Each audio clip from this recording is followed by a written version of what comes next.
All right, welcome back, everybody, to the deep dive. We're going deep today, folks, into Proverbs 31, Proverbs 31. specifically those verses that describe, uh, you know, a wife of noble character. Okay. So Yeah. we're working from the NIV translation for this one, and I think you guys might be surprised by some of the stuff we find here. Yeah, I think a lot of people will be. Ready to jump in? Absolutely. Let's do it.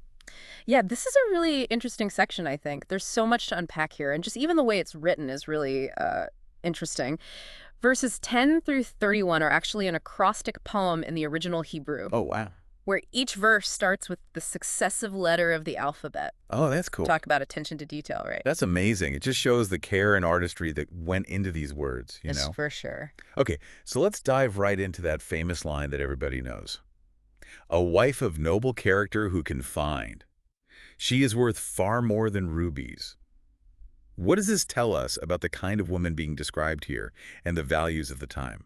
Well, I mean, right off the bat, it's setting the bar incredibly high, right? I mean, Yeah. in that era, rubies were among the most precious treasures. So this comparison is telling us that this woman possesses qualities that are even more valuable than material wealth. She's priceless, basically, Priceless, yeah. which makes you think about what we consider priceless today, right? Yeah, good point. But I think a lot of people, when they hear Proverbs 31, they sort of jump to the domestic stuff, Yeah. the home-centered like stuff. Sure. And while that's definitely in there, this woman is anything but a simple housewife. Yeah, you hit the nail on the head there. I mean, she's described as being a savvy businesswoman, right? Yeah. Verse 16, she considers a field and buys it. Out of her earnings, she plants a vineyard. I mean, she's not just, dabbling in real estate. She's making investments. Right. And then, verse 18, she sees that her trading is profitable and her lamp does not go out at night. She's working late. Yeah, she's up late. She's an entrepreneur. She's hustling. She's got servants. She's buying. She's selling. She's managing all this stuff. And, it says she's making a profit. So clearly she's doing well. Yeah. And that just totally challenges, I think, the stereotype of the passive wife, For sure. This is a woman who's active. She's ambitious. She's successful in her own right. Yeah, and it's not just like the business smarts, but she's got this incredible inner strength, too. Yeah. Verses 25 and 26 say, she is clothed with strength and dignity. She can laugh at the days to come. She speaks with wisdom, and faithful instruction is on her tongue. How do you see all this connecting with, her business life and just all that she's doing?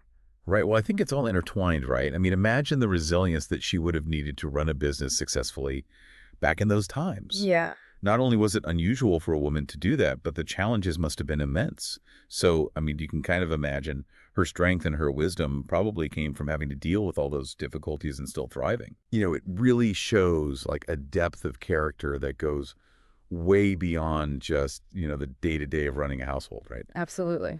And while it does say that, her children do call her blessed, Right. it's clear that her impact goes far beyond motherhood. Right, yeah. I mean, verse 20 describes her compassion. It says, she opens her arms to the poor and extends her hands to the needy. She's also described as making and selling clothes. She's making things and she's selling things. She's obviously contributing to her community in really tangible ways. Mm-hmm. And don't forget, it says that her husband is respected at the city gate, He takes his seat among the elders of the community. Right. And so obviously, her influence, is very widespread. Yeah, she's like a pillar in her family and her community, it seems like. But one of the things that I think is most striking is how the poem wraps up. Verse 30 states that charm is deceptive and beauty is fleeting, but a woman who fears the Lord is to be praised.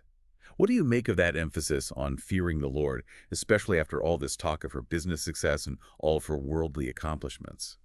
I mean, it's such a powerful statement, right? I mean, it's almost like the author is saying that all of her success in business, her strength, her good works, they all stem from something deeper. Yeah. Feeling the Lord. In this context, it doesn't mean being afraid, Right. It means having a deep reverence for God, like a moral compass that's guiding her actions. Right. So it's not just what she does, but the motivation behind it that really matters. Exactly. And I think that's an idea that transcends time and culture, don't you think? Totally. It makes you think about, what's truly admirable in a person beyond just outward appearances or even accomplishments. For sure. And then that final verse, verse 31, it really brings it all home. It says, Give her the reward she has earned, and let her works bring her praise at the city gate. Hmm. Her achievements aren't hidden away in the home, you know. Right. It's public recognition Mhm. for all that she's contributed. Yeah, it's like it's saying celebrate her, Yeah, her accomplishments deserve to be, shouted from the rooftops. right, exactly. And, especially in a time when women's work was so often undervalued or invisible, Totally. it's really a powerful statement.